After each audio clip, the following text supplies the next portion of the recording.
ভারতীয়রাই ভারতীয় মিডিয়ার নাম দিয়েছে গদি মিডিয়া। এই গদি মিডিয়ার তাণ্ডব যে কি ভয়াবহ এবং এই গদি মিডিয়া যে কতটা বালখিল্য, এই গদি মিডিয়া যে কতটা অসত্যের উপরে দাঁড়িয়ে বাংলাদেশ ইস্যুতে এখন সেটা মর্মে মর্মে উপলব্ধি করা যাচ্ছে। ভারতীয় মিডিয়া বিশেষ করে প্রথম দিকে ছিল বিশেষ করে কিছু স্যাটেলাইট চ্যানেল, পরবর্তীতে দেখা গেছে মেইন স্ট্রিমের পত্রিকাগুলো বাংলাদেশ বিষয়ে এমনভাবে সংবাদ প্রচার করছে যে ঘটনাগুলো বাংলাদেশে ঘটেনি। এই যে সংবাদ প্রচার করছে, এই সংবাদ ভারতীয়দেরকে তারা বিশ্বাসও করাতে পারছে। বিশ্বাস করাতে চাওয়ার একটা বড় কারণ হচ্ছে, যারা ভারত বিষয়ে জানেন, যেমন আমরা বাংলাদেশের মানুষ, আমাদের ভারতে যাতায়াত আছে, আমরা প্রতিনিয়ত যাই। যাবার কারণে যেটা হয়েছে, ভারত বিষয়ে আমাদের একটা আগ্রহ আছে এবং আমরা পড়াশোনা করে বন্ধুবান্ধবদের থেকে, ভারতে আমাদের প্রচুর বন্ধু আছে, তার সাংবাদিক বন্ধু আছেন, তাদের থেকে প্রতিনিয়ত ভারতের যে রাজনীতি, ভারতের যে অর্থনীতি, ভারতের যে সামাজিক অবস্থা, এর খোঁজ খবর রাখি আমরা বাংলাদেশের মানুষ হিসেবে। মোটামুটিভাবে পুঙ্খানুপুঙ্খ খোঁজ খবর রাখি। পশ্চিমবঙ্গের রাজনীতিতে কোথায় কী ঘটে, কবে কোথায় কোন পঞ্চায়েত, দুই পঞ্চায়েতে মারামারি হলো, ইত্যাদি ইত্যাদি সংবাদ বাংলাদেশের মানুষ, বাংলাদেশের সাংবাদিকদের একটা বড় অংশ রাখেন। ভারতের সুবিধা হচ্ছে, ভারতের অসুবিধা হচ্ছে ভারত অনেক বড় দেশ। এখন ভারতের জনগণ এবং ভারতের মিডিয়া কেউই বাংলাদেশ বিষয়ে সেই অর্থে কোনো খোঁজখবর রাখেন না। তারা বাংলাদেশকে এক ধরনের গুরুত্বহীনভাবে মনে করেন, গুরুত্ব দিতে চান না। ছোট দেশ, কম জনসংখ্যা, তার 100-150 কোটি জনসংখ্যা, আমাদের জনসংখ্যা মাত্র 17 কোটি 18 কোটি। আয়তনে তো ভারতের সঙ্গে বাংলাদেশের কোনো তুলনাই চলে না। বাংলাদেশের অর্থনীতি ছোট, ভারতের অর্থনীতি বিশাল। ভারত এখন সুপার পাওয়ার হওয়ার প্রতিযোগিতায়, বাংলাদেশ সেখানে কিছুই না, ইত্যাদি ইত্যাদি। তো এই কারণে ভারতীয়রা, ভারতীয় সংবাদ মাধ্যম বাংলাদেশ বিষয়ে কিছু জানে না, খোঁজখবর রাখে, জানে না মানে খোঁজখবর রাখে না। এই খোঁজখবর না রেখে যেটা হয়েছে, এরা আবার সব কিছু জানার একটা ভান করে। এখন তারা যেটা করছে, বাংলাদেশ বিষয়ে এক ধরনের সার্কাসের যে জোকার থাকে না, ওই জোকার স্টাইলে, মানে মিথ্যা বললেও তো মিথ্যারও একটা ধরন থাকে, যে মিথ্যার কিছু মিথ্যা আংশিক সত্য, এরকম শতভাগ মিথ্যা, কাল্পনিক, গুজব, মানে ইউটোপিয়ান চিন্তাধারা ভারতীয় স্যাটেলাইট চ্যানেল, বিশেষ করে পশ্চিমবঙ্গের কিছু স্যাটেলাইট চ্যানেল, এমনকি মূলধারার কিছু পত্রিকাও এই সংবাদগুলো প্রচার করছে। যেমন তারা প্রচার করছে ডক্টর ইউনূস পালিয়ে যাওয়ার চেষ্টা করছে, ডক্টর ইউনূস পদত্যাগ করতে চাইছে কিন্তু ভয়ে পদত্যাগ করতে পারছে না, আর্মির সঙ্গে ডক্টর ইউনূসের গোলযোগ, ডক্টর ইউনূসের সময়ে এত হাজার কোটি টাকা পাচার হয়ে গেছে, অমুকে চোর, ডক্টর ইউনূসের সময়ে বাংলাদেশে হিন্দুদের উপরে নির্যাতন করা হয়েছে, হাজার হাজার হিন্দুকে হত্যা করা হয়েছে, বাংলাদেশের তার নামও জানি না, চিনিও না, দেখিও নাই কোনো দিন, এরকম একজনকে দিয়ে বলানো হচ্ছে, তার নাম বলা হচ্ছে বাংলাদেশের সাংবাদিক। কি জানি একটা নাম দেখলাম, কি রিপাবলিক না কোনো একটা চ্যানেলে, সে বাংলাদেশের কোথাকার সাংবাদিক, কি করে কিছুই জানি না। এর মধ্যে আবার ব্যতিক্রম আছে ইন্ডিয়াতে, 2-3 জনকে দেখলাম, অর্ক নামে একজনকে দেখলাম, অসাধারণ কথা বললেন বাংলাদেশের বাস্তবতায়। আরও 2-1 জনকে দেখলাম বাংলাদেশ থেকে ঘুরে গিয়ে সত্যটা বলছেন।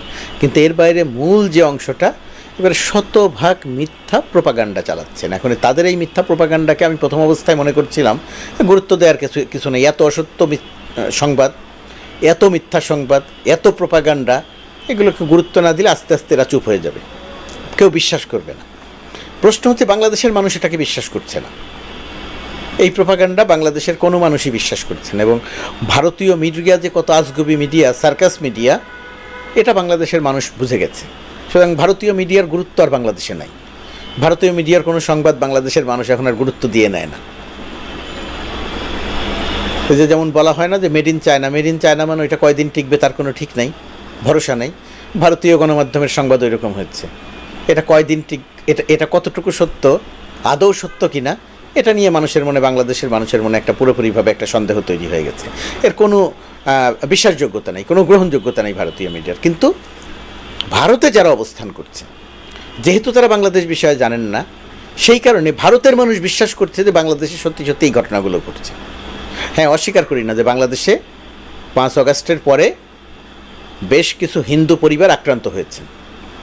সেই আক্রান্তটা যতটা না হয়েছেন হিন্দু হিসেবে, তার চেয়ে বেশি হয়েছে রাজনৈতিকভাবে আওয়ামী লীগ করার কারণে। এখন আমি তর্কের জন্য ধরে নিলাম, না ঠিক আছে আওয়ামী লীগ করার কারণে হয় নাই, ধর্মের কারণেই হয়েছে, সেটাও ধরে নিলাম, তর্ক করা যায়, হয়েছে, সেটা হয়েছে এবং সেটা বন্ধও হয়ে গেছে। এখন আর কোথাও আক্রমণ হচ্ছে না, মানে এখন আর কোথাও আক্রমণ হচ্ছে না, আক্রান্ত হচ্ছে না। যারা আক্রান্ত হয়েছিলেন তাদের পাশে দাঁড়ানো হয়েছে, পুলিশ অ্যাক্টিভ ছিল না, তাদের পাশে দাঁড়ানো হয়েছে, এটা হচ্ছে বাস্তবতা। মামলা হয়েছে ইসকন নেতার বিরুদ্ধে, সত্যি মামলা হয়েছে, তার কিছু অপরাধ আছে, মামলা হয়েছে, তারপরেও আমি ব্যক্তিগতভাবে সেটার বিরোধিতা করেছি, মামলা এবং গ্রেপ্তারের। কিন্তু একই সঙ্গে মামলা এবং গ্রেপ্তারের বিরোধিতা করছি, আবার ওই যে একজন আইনজীবীকে হত্যা, সেই হত্যা কে করেছে সেটা সুষ্ঠু গ্রহণযোগ্য তদন্তের মাধ্যমে শাস্তিও দাবি করেছি। এখন প্রশ্ন হচ্ছে এই ভারতীয় মিডিয়ার এই প্রোপাগান্ডার বিপক্ষে আমাদের করণীয় কি, বাংলাদেশের করণীয় কি? আমার কাছে মনে হয় যেহেতু বাংলাদেশের কোনো স্যাটেলাইট চ্যানেল ভারতে দেখা যায় না, বাংলাদেশের কোনো পত্রিকা ভারতে পৌঁছায় না, সুতরাং ভারতের জনগণের কাছে পৌঁছানোর কোনো মাধ্যম আমাদের এই মুহূর্তে নাই। সেই ক্ষেত্রে আমাদের দূতাবাসকে কাজে লাগানো যায়, কাজে লাগিয়ে যেটা করা দরকার, বাংলাদেশে ভারতীয় প্রোপাগান্ডা ধরে ধরে সংবাদের জবাব দেওয়া দরকার। এখন এই কাজটি করবে কে? এই কাজটি গণমাধ্যম করতে পারে, যার যার মতো করে করতে পারে, বড় বড় পত্রিকাগুলো করতে পারে, স্যাটেলাইট চ্যানেলগুলো করতে পারে। ভারতীয় চ্যানেল যেভাবে গালাগালি করছে সেইভাবে নয়, ভারতীয় চ্যানেল যেভাবে জোকারি করছে সেইভাবে নয়, বস্তুনিষ্ঠভাবে তুলে ধরা। যেমন রিপাবলিক বাংলা, ওটা জোকার, ওই ছেলেটার কী জানি একটা নাম, তো এই জোকার যা করছে, ওই জোকার কি কি অসত্য তথ্য দিল এটা সুনির্দিষ্ট করে বলা যায়, আজকে এই জোকার এই অসত্য তথ্য দিয়েছে, মিথ্যা তথ্য দিয়েছে, সেগুলো বলা। এখন এই কাজটি গণমাধ্যম ধরে ধরে করতে পারে, বাংলাদেশের গণমাধ্যম ধরে ধরে করবে কিনা আমি জানি না। তাহলে কে করবে? একটা পরামর্শ হতে পারে তথ্য মন্ত্রণালয়ের দায়িত্ব যেহেতু ছাত্র প্রতিনিধি উপদেষ্টা নাহিদ ইসলাম তো একজন কর্মঠ মানুষ, ত্যাগী মানুষ, সাহসী মানুষ। মৃত্যুর দুয়ার থেকে ফিরে এসে তিনি নেতৃত্ব দিয়েছেন, উপদেষ্টা হয়েছেন। তো নাহিদ ইসলাম তথ্য মন্ত্রণালয় থেকে একটা উদ্যোগ নিতে পারেন, একদল সংবাদকর্মীকে তিনি বাছাই করতে পারেন।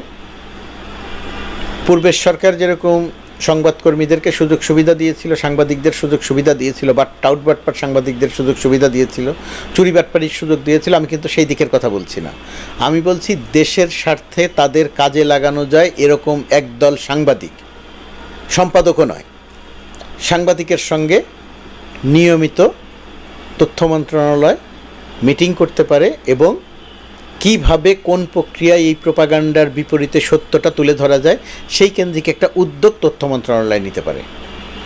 এখানে আমাদের কোনো কিছু করার থাকলে নিশ্চয়ই আমরা ভূমিকা রাখতে প্রস্তুত আছি। ভারতীয় এই প্রোপাগান্ডার জবাব দেয়া কঠিন, আবার জবাব না দিলেও হবে না। জবাব দেয়াটা কি? জবাব দেয়াটা বাংলাদেশের গণমাধ্যমে ভারতীয় প্রোপাগান্ডার সুনির্দিষ্ট করে সত্য তথ্যটা তুলে ধরা। যেহেতু বাংলাদেশের স্যাটেলাইট চ্যানেল ভারতে দেখা যায় না, যেহেতু বাংলাদেশের পত্রিকা ভারতে দেখা যায় না, কিন্তু পত্রিকা ভারতীয়রা অনলাইনে পড়ে, ইংরেজি পত্রিকা পড়ে, বাংলা পত্রিকাও পড়ে, তো সুতরাং সেই পত্রিকাগুলোতে যদি সুনির্দিষ্ট করে এই সমস্ত সংবাদ প্রকাশ করা যায় তাহলে ভারতীয় প্রোপাগান্ডার একটা জবাব হতে পারে। প্রোপাগান্ডার জবাব কিন্তু প্রোপাগান্ডা দিয়ে দেওয়া যাবে না, প্রোপাগান্ডার জবাব প্রোপাগান্ডা দিয়ে দেয়া যাবে না। প্রোপাগান্ডার জবাব সত্য তথ্য দিয়ে দিতে হবে। সত্য তথ্য দিয়ে দিতে হবে এই কারণে যে বাংলাদেশের হাতে সত্য তথ্য আছে, কারণ বাংলাদেশে হিন্দুরা আক্রান্ত হচ্ছে না।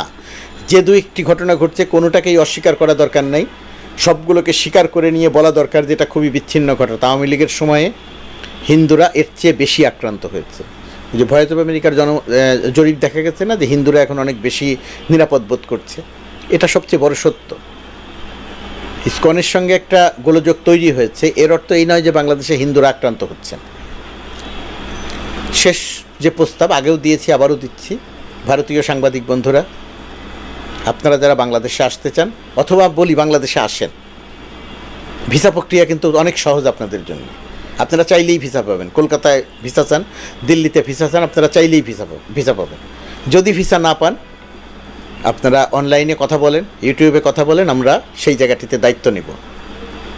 ডক্টর ইউনূস কিন্তু বলেছেন চাইলেই ভিসা পাবেন, আপনারা অতি দ্রুত সময়ের মধ্যে পাবেন, ভারতীয় সহ সকল বিদেশি সাংবাদিক। তা আপনারা আসেন।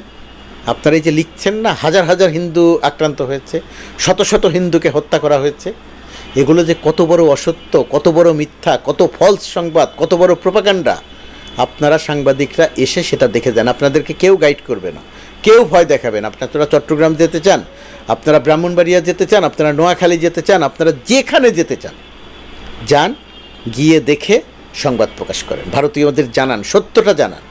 এই প্রোপাগান্ডা চালাবেন না। বাংলাদেশ বিষয়ক প্রোপাগান্ডা চালাতে গিয়ে বাংলাদেশে আপনারা গ্রহণযোগ্যতা হারিয়েছেন, আপনারা ভারতেও গ্রহণযোগ্যতা হারাবেন। নির্বাচনের সময় একবার গ্রহণযোগ্যতা হারিয়েছেন, যাদেরকে বিজয়ী করতে চেয়েছেন, যেভাবে করতে চেয়েছেন সেটা পারেন নাই, তখন একবার আপনারা গ্রহণযোগ্যতা হারিয়েছেন। এখন আবার গ্রহণযোগ্যতা হারাচ্ছেন। একটা জোকার ফলস সংবাদ প্রোপাগান্ডা মেশিন হিসাবে আপনারা নিজেদেরকে প্রমাণ করছেন। তো ভারতীয় প্রোপাগান্ডা মোকাবেলার জন্যে তথ্য মন্ত্রণালয়, উপদেষ্টা নাহিদ ইসলাম একটা উদ্যোগ নিতে পারেন। সেই উদ্যোগে নিশ্চয়ই বাংলাদেশের সংবাদকর্মীরা সহায়তা করবেন।